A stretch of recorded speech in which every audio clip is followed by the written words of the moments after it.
All right, greetings. Yeah, the time is always right to do what is right. Dr. Martin Luther King said a long time ago. So we begin our program. Thank you so much.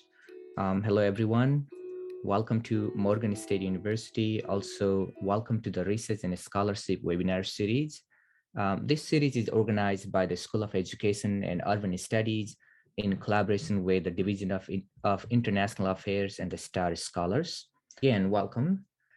In a few minutes, you will hear from our panelists and the guest about their recent research publication and experiences around the theme of understanding access, space, and success of students during the COVID-19. So then we move to the panel discussion. Before we go into discussion, each invited expert scholar will take a couple of minutes to introduce their recent publication.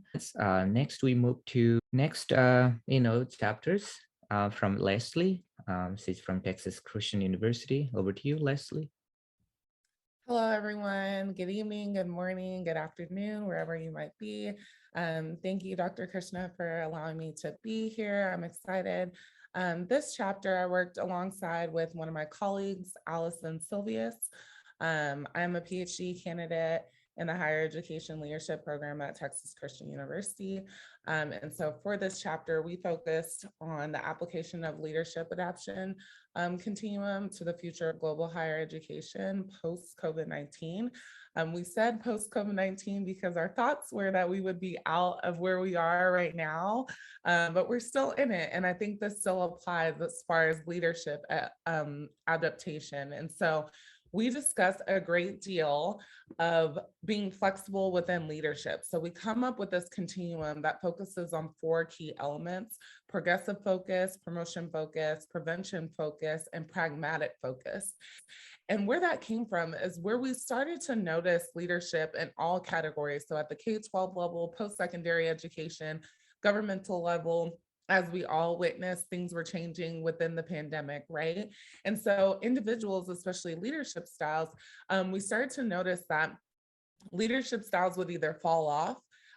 They wouldn't have a servant-focused leadership style anymore. People were tired emotionally, physically. People were dealing with different aspects of having to report to work, catching COVID, losing loved ones. And so this was all affecting the way that we implemented our leadership style during the COVID-19 pandemic, and so forth and so on. And so we decided, how can we better prepare for this? I think a lot of times, when we look back on everything that has happened within the pandemic, most of the things that were done or most of the things that took place were very performative, or they were a result of the aftermath. So something happened and then we were reactionary instead of being proactive.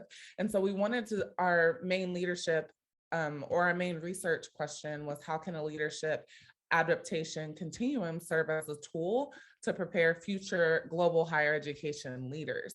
And what we wanted to find was, or what we set out to find in our interviews with interviewing different individuals across different entities, was, what was your key focus? What were you focusing on? Because, the pandemic took us all by surprise, but what is your next step to ensuring that students and all of your constituents at whatever entity you may serve still progress?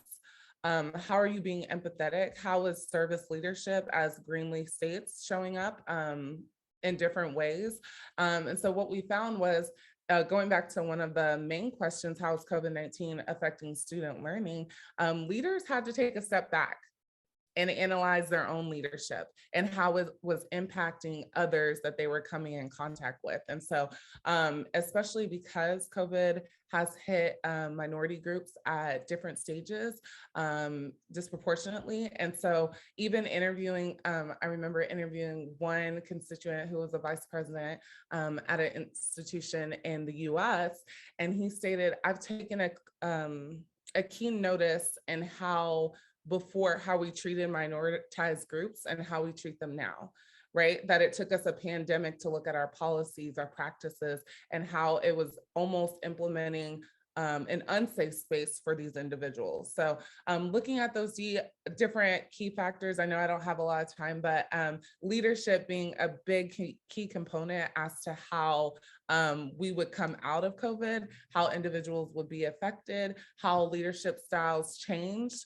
Oftentimes we say, I'll never do that. I'll never be that type of leader. And then a pandemic happens, and then you're forced to change your leadership style, whether that's transformational, whether that's being more empathetic, service foundation, as Greenleaf states.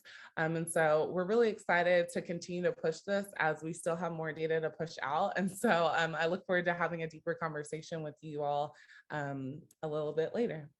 Thank you so much.